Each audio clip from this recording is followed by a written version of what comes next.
So, very good morning, students. Today we are going to start the third chapter of the history, the Delhi Sultans.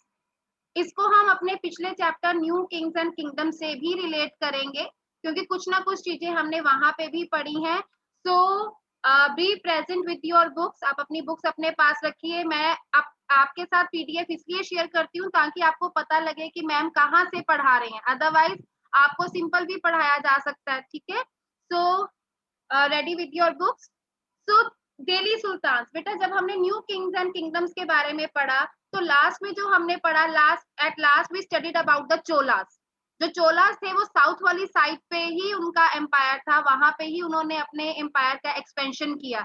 अब हम पढ़ रहे हैं दिल्ली सुल्तान. मतलब आज से इससे पहले दिल्ली को किसी ने अपनी कैपिटल नहीं बनाया था. जब हमने 6th क्लास में भी पढ़ा था, पाटलिपुत्रा को कैपिटल बनाया गया, मगधा का यूज किया गया. सो बाय दिस टाइम जो था कि यहाँ पे जो दिल्ली को किसी भी डायनेस्टी ने, किसी भी रूलर्स ने कैपिटल नहीं बनाया था. But in the 12th century में जो तोमारा राजपूत थे उन्होंने दिल्ली को फर्स्ट टाइम कैपिटल बनाया था. Delhi first time became the capital of kingdom under Tomara Rajput. ये राजपूत डायनेस्टीज हैं, तोमारा राजपूत. तो इन्होंने सबसे पहले दिल्ली को कैपिटल बनाया था. But in the mid of the 12th century के मिड में they were defeated by Chauhan, जिनको हम चाहमनाज भी कहते हैं, जो हमने लास्ट टाइम पढ़ा था. पृथ्वीराज थर्ड, पृथ्वीराज चौहान. ठीक है. तो जो अजमेर के जो चौहान डायनेस्टी के रूलर्स थे, they defeated the Tomara Rajput. उन्होंने तोमारा राजपूत को हराया. they defeated them और उन्होंने दिल्ली को अपनी कैपिटल बनाया. ठीक है. अंडर देयर रेन, अगर हम तोमारा राजपूत की बात करें और चौहान की बात करें, Delhi became an important commercial centre. मतलब इससे पहले कहीं पे भी दिल्ली को कैपिटल नहीं माना गया, दिल्ली को इतनी इंपॉर्टेंस नहीं मिली. पर फर्स्ट टाइम 12th सेंचुरी में Tomara Rajput they became the Delhi as their capital and then they were defeated by Chauhan. तो चौहान ने भी अपनी कैपिटल किसको बनाई? दिल्ली को बनाई. तो बाय दिस टाइम इस एरिया में ट्रेड बहुत, अब देखो जिस एरिया में कैपिटल होगी तो वहां पे ट्रेड वगैरह और भी कई तरह के यहाँ पे कुछ ना कुछ बदलाव आए होंगे और कुछ ना कुछ यहाँ पे ये इम्पोर्टेंस गेन की होगी. ठीक है. तो इस टाइम पे दिल्ली में यहाँ पे काफी ज्यादा ट्रेड होने लग गया था. यहाँ पे जैन मर्चेंट्स जो मतलब पेजेंट से जो चीजें खरीद रहे थे या कुछ और वैल्यूएबल गुड्स को लाके यहाँ पे सोल्ड कर रहे थे. और इस टाइम पे एक चीज और हुई, क्योंकि ट्रेड हो रहा था eight that time coins minted here, या मतलब यहाँ पे क्वाइंस भी बनने लगे. और उस टाइम पे जो क्वाइंस सर्कुलेट हो रहे थे, क्योंकि वो दिल्ली वाले एरिया में हो रहे थे, तो उन क्वाइंस को नाम दिया गया दिल्ली वाल. तो coins minted here called Dehliwal had a wide circulation because trade was there. वहां पे मर्चेंट थे, ट्रेड हो रहा था, तो करेंसी का जो यूज हो रहा था, मनी का यूज जो हो रहा था, that was use in the term of coins. और जो क्वाइंस थे वो दिल्ली में ही बन रहे थे, तो उन क्वाइंस को क्या नाम दिया गया? दिल्ली वाल. ओके. अब इससे क्या हुआ, जो दिल्ली क्या था उसमें ट्रांसफॉर्मेशन, उसमें चेंजेस आने लगे. यहाँ पे मतलब जो मेन, अभी तक हम सिर्फ पढ़ रहे थे किंगडम्स के बारे में, किंग्स के बारे में, हम अपने ही रूलर्स के बारे में पढ़ रहे थे. अब यहाँ पे एक फाउंडेशन बन गई थी दिल्ली सल्तनत, जो सुल्तान थे. ठीक है. तो these were not the part of our country, ये हमारे कंट्री का पार्ट नहीं थे. They came from outside. Tomara Rajput, Chauhan, Pallavas, ये सारे हमारे यहाँ की ही डायनेस्टीज थे. पर जब हम दिल्ली सुल्तान की बात करते हैं, the rulers who ruled over here, जिसके नाम पे ये चैप्टर पड़ा है, दिल्ली सुल्तान, दिल्ली सल्तनत. तो जो ये सुल्तान थे, they were not belong to India at all. They came from the other, वो नॉर्थ वेस्ट से, ईरान, इराक, इस एरिया से आए थे. And in the previous chapter we studied about Mohammad Ghori. हमने मोहम्मद गौरी के बारे में पढ़ा था. He came over here, he was defeated by Prithviraj Chauhan. ठीक है. फर्स्ट बैटल में पृथ्वीराज चौहान ने उनको हरा दिया था, बट सेकंड बैटल में पृथ्वीराज चौहान उनसे हार गए थे. बेटा जब वो यहाँ से वापस गया, अगेन ही वेंट बैक. ठीक है. तो उसने क्या किया, जो भी अपना जीता हुआ एरिया था ना, उसने अपने मिलिट्री जर्नल्स को दे दिया कि अब मैं और एरियाज को अटैक करूंगा, अब मैं वापस अपने शहर जा रहा हूँ. तो अब ये जो एरिया है, अब कौन लुक आफ्टर करेगा? माय मिलिट्री गवर्नर्स, वो इनको लुक आफ्टर करेंगे. तो वहां से ये दिल्ली सुल्तान्स का चैप्टर शुरू होता है। वहां से जो ये जो एक तरह से हम कहें ना कि हमारे यहाँ पे इस्लाम कहाँ से आया, मुस्लिम लोग कहाँ से आए, तो हियर वाज द स्टार्टिंग, जहाँ पे दिल्ली सुल्तान्स का हुआ। अब दिल्ली को इन्होंने अपनी कैपिटल तो बनाया, और सबसे और अजीब बात पता क्या की, दिल्ली के अंदर ही उन्होंने अपनी सिटीज भी बनाई। Within a Delhi they also constructed their own cities, like Delhi e Kuhna, Siri, Jahanpanah. मतलब टाइम टू टाइम जो भी यहाँ पे सुल्तान्स बने, उन्होंने दिल्ली के अंदर अपनी अलग से एक सिटी भी बनाई, एक दिल्ली का एरिया और उसके अंदर अलग से सिटीज बनाई। ठीक है, तो अब हम जो करेंगे, जो नेक्स्ट है जो है रूलर्स, ये वाला chart is only for your reference, इसको लर्न करने की जरूरत नहीं है, that is only for the reference. हमारा जो दिल्ली सुल्तान्स का चैप्टर स्टार्ट होता है, जो हम दिल्ली सुल्तान्स के बारे में पढ़ते हैं, that started from the early Turkish ruler. इसके पहले जो तोमाराज थे, जो चौहान्स थे, that were not included in Delhi sultan. ये दिल्ली सुल्तान में इंक्लूड नहीं होते बेटा। ये जो रूलर्स थे ये हमारे कंट्री के थे, ठीक है, तो देवर रूलिंग ओवर देयर। पर यहाँ पे जब मोहम्मद गौरी आया, उसने हम पे अटैक किया, और जब उस टाइम पे चौहान्स के जो रूलर थे Prithviraj Chauhan, he was defeated, and later on जब उसने उस डिफीटेड एरिया को अपने सोल्जर को दे दिया, अपने आर्मी पर्सनल को दे दिया, तो वहां से ये दिल्ली सुल्तान्स का चैप्टर स्टार्ट हुआ। तो सबसे पहले यहाँ पे जो मेन, यहाँ पे दिल्ली सुल्तान्स में 5 मेन डायनेस्टीज हैं। अर्ली टर्किश रूलर्स, जिनको हम ममलूक और स्लेव डायनेस्टी भी कहते हैं, मतलब सबसे पहली डायनेस्टी थी slave dynasty, then Khalji dynasty, then Tughlaq dynasty, then Sayyid dynasty, then Lodi dynasty. मतलब ये 5 डायनेस्टीज ने हमारे मिल के ये दिल्ली सल्तनत बनाई है। सल्तनत means the rulers those who ruled over the Delhi. ठीक है, अब ये मैम आपने यहाँ पे स्लेव डायनेस्टी क्यों लिखा है, why I have written over here. जैसे मैंने आपको पहले भी बताया था कि जो मोहम्मद गौरी है, जब वो यहाँ से गया, उसने अपना जो एरिया था वो किसको दिया लुक आफ्टर करने के लिए, अपने स्लेव जर्नल को। ठीक है, तो उसका जो स्लेव जर्नल था दैट वाज कुतुबुद्दीन ऐबक। ठीक है, कुतुबुद्दीन ऐबक उसका जर्नल था, मिलिट्री जर्नल था। उसने कहा अब मैं यहाँ से वापस जा रहा हूँ, आप इस एरिया को लुक आफ्टर करो। But when Mohammad Ghori died, जब मोहम्मद गौरी बना, तो कुतुबुद्दीन ऐबक ने अपने आप को एक इंडिपेंडेंट रूलर बना दिया। तो वहां से स्लेव डायनेस्टी की शुरुआत हुई, because he himself was a slave, he was the slave of Mohammad Ghori, but he was trustworthy, उसको ट्रस्ट था, वो मिलिट्री जर्नल था। तो जो उसने डायनेस्टी स्टार्ट की उसको नाम दिया गया स्लेव डायनेस्टी। ठीक है, तो ये कुछ इंपॉर्टेंट रूलर्स हैं फ्रॉम ईच डायनेस्टी। ठीक है, आपने कुतुबुद्दीन ऐबक के बारे में पढ़ा होगा कि इन्होंने कुतुब मीनार की फाउंडेशन रखी थी, इल्तुतमिश ने कुतुब मीनार को कंप्लीट करवाया था। तो इनके बारे में जहां जहां चैप्टर्स में आएगा, इन दिस हमारी जो 7th क्लास की बुक है, इतना डिटेल में हर एक रूलर के बारे में नहीं दिया गया। ठीक है, so time to time we will discuss about these rulers. ठीक है, and this table is only just for your reading purpose, आपको ये बताने के लिए कि जो दिल्ली सुल्तान का इरा है वो कब कब से स्टार्ट हुआ और कौन सी डायनेस्टीज ने यहाँ रूल किया। सबसे पहले slave, then Khalji, then Tughlaq, then Sayyid, और लास्ट में लोधी डायनेस्टी। ठीक है, नाउ अब हम इतना सब कुछ पढ़ रहे हैं, अब मेन वही आ जाती है कि हम इन दिल्ली सुल्तान के बारे में हमें पता कहाँ से लगा कि ये लोग यहाँ आए, इन्होंने रूल किया। From where did we come to know about? सबसे सिंपल जो हम हमेशा ही आंसर करते हैं, थ्रू इंस्क्रिप्शंस, क्वाइंस, आर्किटेक्चर्स। जो इन्होंने यहाँ पे बिल्डिंग्स बनाई, क्वाइंस यूज किए, इंस्क्रिप्शन कुछ भी इंस्क्राइब करवाया। पर इसके साथ साथ इनकी हिस्ट्रीज, कि यहाँ पे कुछ ऐसे लोग भी थे, those who wrote about these sultans, उन्होंने इन सुल्तान्स के बारे में लिखा, और इन हिस्ट्रीज को कहा जाता था त्वारिख।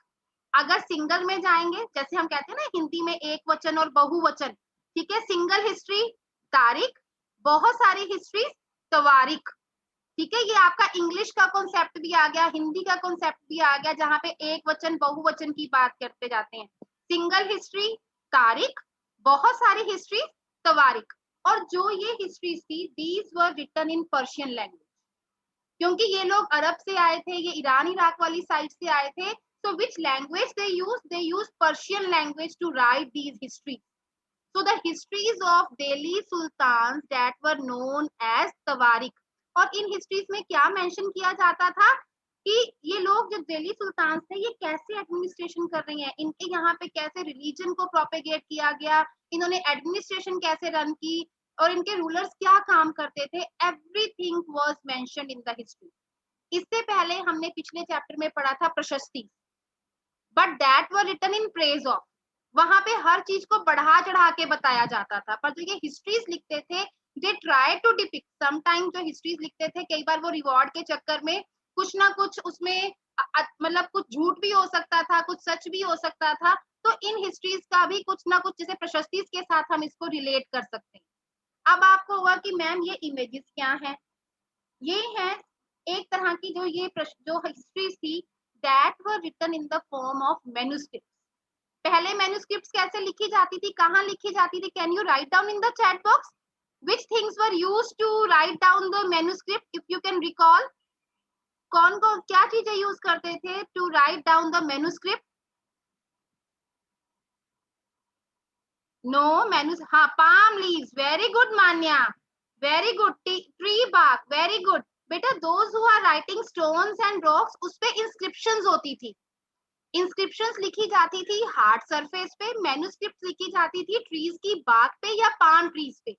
तो बाय दिस टाइम यहाँ पे पेपर इन्वेंट हो गया था. तो कैसे मैन्युस्क्रिप्ट लिख रहे थे? First they prepare the paper, फिर उसके ऊपर टेक्स्ट को लिखते थे, जो भी लिखना होता था दे राइटिंग डाउन द टेक्स्ट.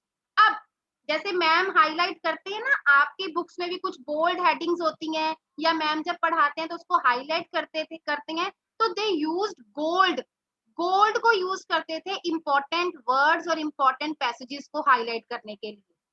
अब देखो उस टाइम पे कितना उस चीज की वैल्यू होगी, गोल्ड. अब हम इंक को यूज करते हैं, हम डिफरेंट फॉन्ट्स को यूज करते हैं अपनी बुक्स में, बट एट दैट टाइम जब वो मैन्युस्क्रिप्ट लिखते थे तो अगर किसी चीज को हाईलाइट करना होता था, किसी चीज को बहुत अच्छे से दिखाना होता था, तो they use gold to highlight that.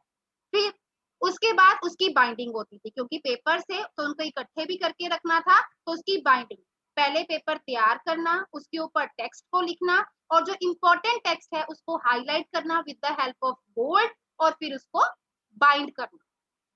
ठीक है.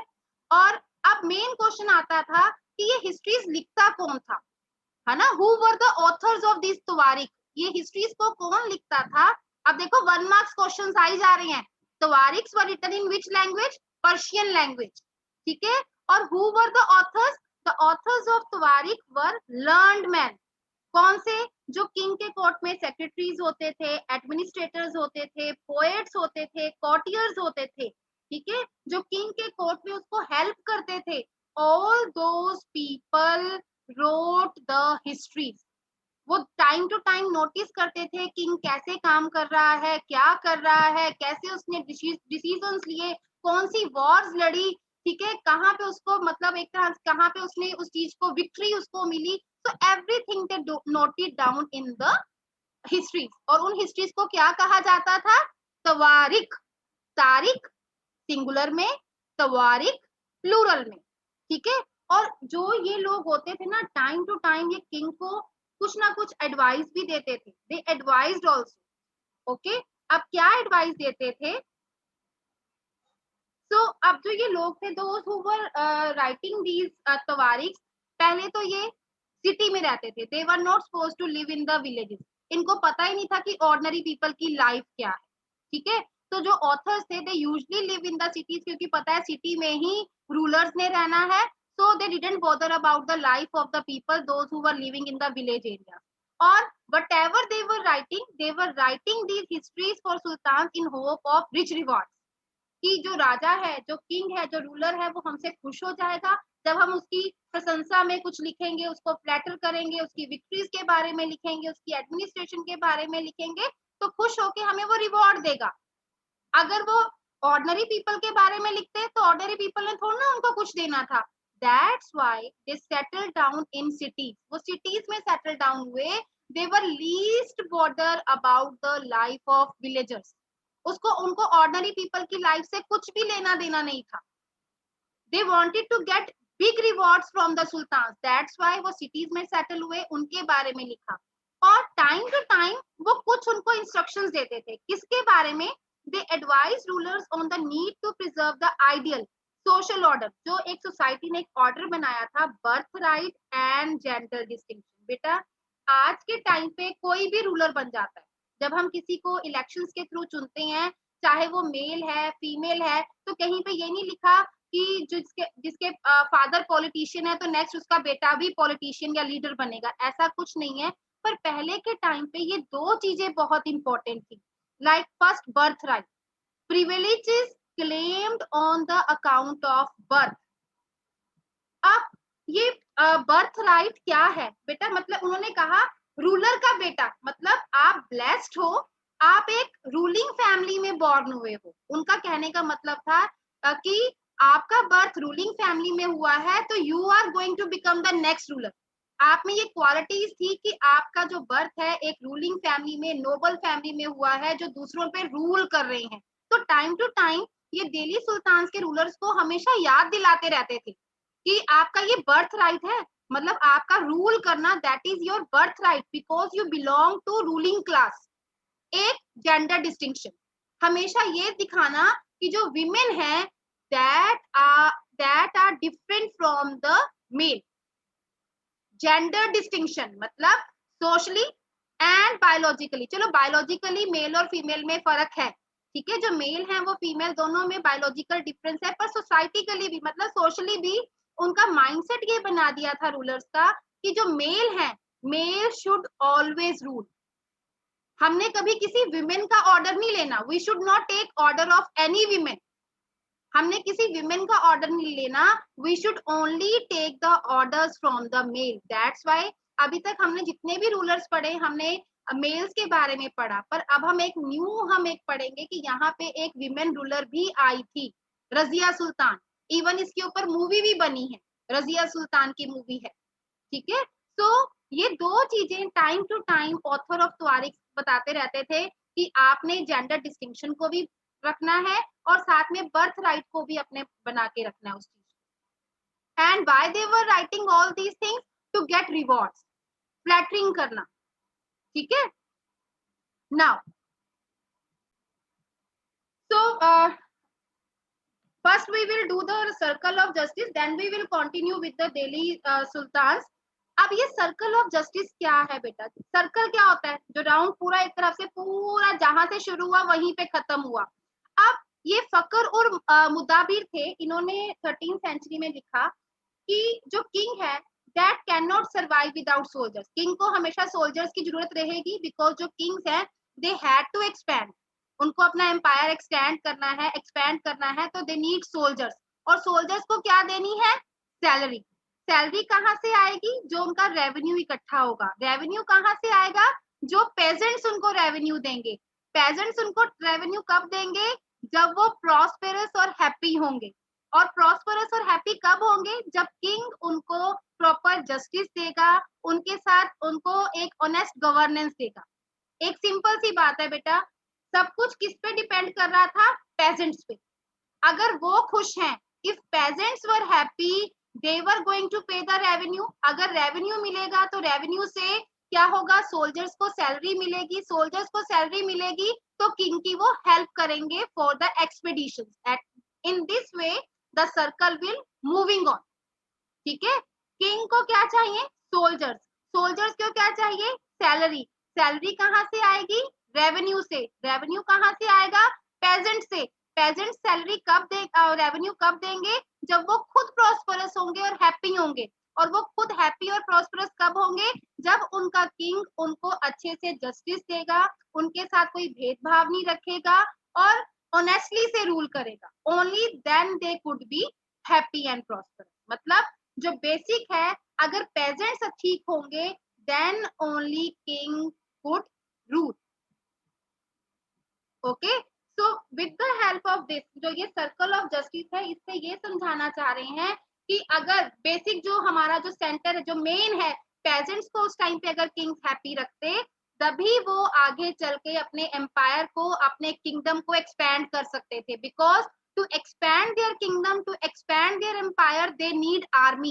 तो आर्मी में कौन होता है? सोल्जर्स होते हैं। तो सोल्जर्स तो तभी काम करेंगे ना जब उनको सैलरी मिलेगी। So in this way this circle moving on, और this is one of your back exercise question also. ये आपका बैक एक्सरसाइज का भी एक क्वेश्चन है। So as I already told you कि जो ये ऑथर्स थे तवारीख के, वो टाइम टू टाइम एडवाइस करते थे to preserve the ideal social order की बर्थ राइट को और जेंडर डिस्टिंक्शन को आप मान के रखो। जेंडर डिस्टिंक्शन मतलब कि जो विमेन है उनको आपने सुपीरियर नहीं समझना। अब हम स्टार्ट करते हैं फ्रॉम द स्लेव डायनेस्टी। अब स्लेव डायनेस्टी कुतुबुद्दीन ऐबक ने स्टार्ट की थी। लेटर ऑन जो उसका रूल था that was pass to Iltutmish. Iltutmish वैसे उसका सन नहीं था, Iltutmish was his son in law, ठीक है, तो उसकी बेटी का हस्बैंड था। अब जब इल्तुतमिश को लगा कि जो मेरे बेटे हैं वो इतने ज्यादा कैपेबल नहीं है, तो he had given his rule to Razia. उसने अपनी बेटी को नेक्स्ट रूलर बनाया। अब उस टाइम पे एक फेमस क्रॉनिकलर हुए हैं। अब बेटा क्रॉनिकल क्या होता है? क्रॉनिकल मींस हिस्ट्री में जो भी इवेंट्स हुई हैं उनको आप ऑर्डर में लगाते हो। सबसे पहले कौन सी इवेंट हुई, फिर कौन सी इवेंट हुई, जैसे ईयर वाइज, ठीक है। अगर मान लो आपका आपका डेट ऑफ बर्थ, आपने कब बर्थ लिया, फर्स्ट टाइम आप स्कूल कब गए, नर्सरी में कब गए, ठीक है, फिर सेकंड क्लास कौन से ईयर में की, आपने सिक्स क्लास कौन से ईयर में की, मतलब जो भी आपका रिकॉर्ड है आप उसको प्रॉपर सीक्वेंस में रखते हो। तो क्रॉनिकल का मतलब होता है a written record of the historical events describing them in order. किस ऑर्डर में वो हैपन हुई है, दैट इज क्रॉनिकल। और क्रॉनिकलर क्या होता है? The person who keep the record. तो मिनहाज ए सिराज एक पर्सन था उस टाइम पे, उसने कहा ठीक है, she was capable, she was qualified, अपने ब्रदर से बहुत ज्यादा क्वालिफाइड थी, उसको रूलर बना दिया। But what about gender distinction? Because he himself believe in gender distinction कि हम विमेन से ऑर्डर कैसे लें। they were not comfortable at all to take order from the women ruler। जो उसके नोबल्स थे, जो उसके भाई थे, they were not happy at all, ठीक है। और 4 years के बाद, after 4 years, he was removed from the throne in 1240 AD, ठीक है, 1240 AD में उसको थ्रोन से हटा दिया गया। मतलब इवन की जो उसके कोर्ट में जो लोग थे, जो उसके दरबारी थे, जो उसके ब्रदर थे, they themselves were not happy to take order from a women ruler। और इल्तुतमिश को पता था कि उसके बेटे इतने ज्यादा मतलब इफेक्टिव नहीं है, इतने कैपेबल नहीं है, that's why he had chosen Razia as a सुल्तान।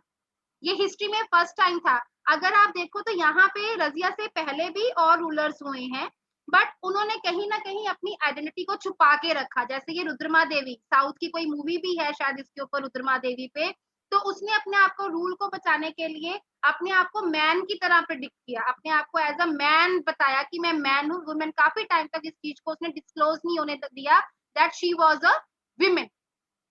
उसके बाद एक और आता है दीदा।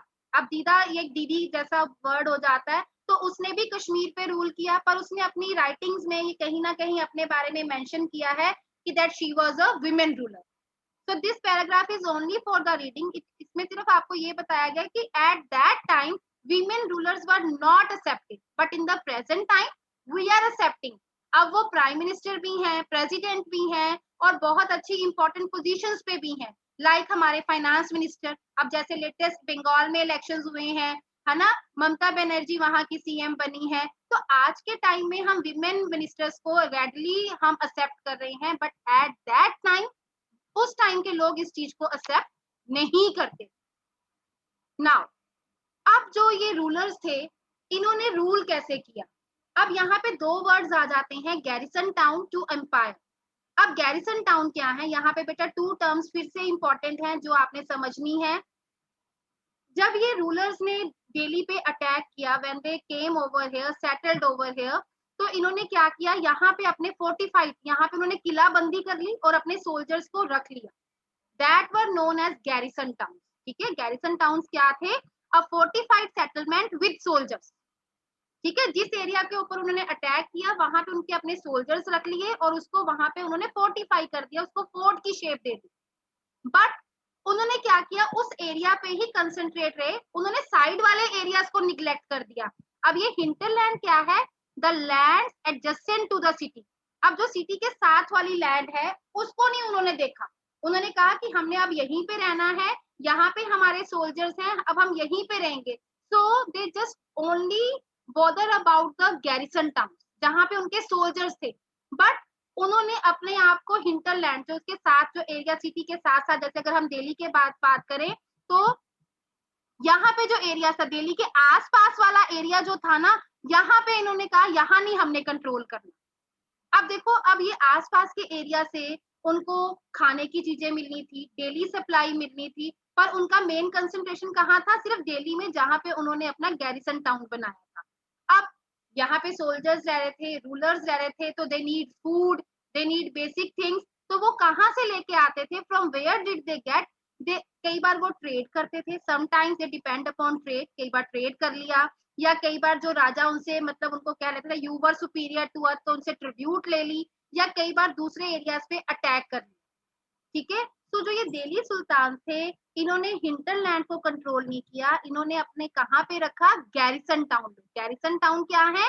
एक फोर्टिफाइड सेटलमेंट जहाँ पे सोल्जर्स रहते थे। हिंटरलैंड क्या है? जो उस फोर्टिफाइड एरिया के आसपास का जो एरिया था, जहाँ पे लोग रह रहे थे, जो the land adjacent to the city, जो सिटी के साथ वाला लैंड था, जहाँ से गुड्स और सर्विसेज की सप्लाई हो रही थी, उस एरिया को वो कंट्रोल नहीं कर रहे। और अगर उनको कोई डेली नेसेसिटी की चीज चाहिए होती थी, या तो वो ट्रेड करते थे, या कोई उनको ट्रिब्यूट दे जाता था, या फिर किसी पे अटैक करके उन चीजों को ले लेते। अब कई गैरिसन टाउन्स दूर भी थे, जैसे अगर बात करें, उनका गैरिसन टाउन सिंध में भी था, दिल्ली में भी था, यहाँ बंगाल में भी था। तो इतने बड़े एरिया को रूल कैसे करना था, इतने सारे एरिया को? अब दिल्ली से बंगाल तक आना था, तो दे faced a lot of problem, उनको हमेशा कुछ ना कुछ डर लगा रहता था, हाउ टू कंट्रोल, क्योंकि इतना दूर, इतना डिस्टेंस होने के लिए कई बार वहां तक कम्युनिकेशन, एक राजा का मैसेज दूसरे राजा तक पहुंचने पे बहुत मुश्किल होती थी। And sometimes they were afraid of attack, कई बार उनको ये भी डर रहता था कि कोई हम पे अटैक ना कर दे, some other people not attack. उस टाइम पे मंगोल्स थे, वो अफगानिस्तान से आए थे, तो they also attacked on their territory. तो इस चीज का भी खतरा रहता था। Next they try to expand, पहले उन्होंने गैरिसन टाउन्स पे कंट्रोल किया, पर गैरिसन टाउन पे कंट्रोल करने के बाद भी उनको ये हुआ कि जो उनके बीच का डिस्टेंस है वो बहुत ज्यादा है। कई बार जिनको उन्होंने गैरिसन टाउन को लुक आफ्टर करने को कहा होता था, तो वही अपना कंट्रोल उस पे कर लेते थे, या कई बार बाहर से और इन्वेडर्स आके उनके ऊपर अटैक करना शुरू कर देते थे। तो इस तरह की problems they were facing at that time. Okay, so today we will do till here. So if you have any doubt, you can ask.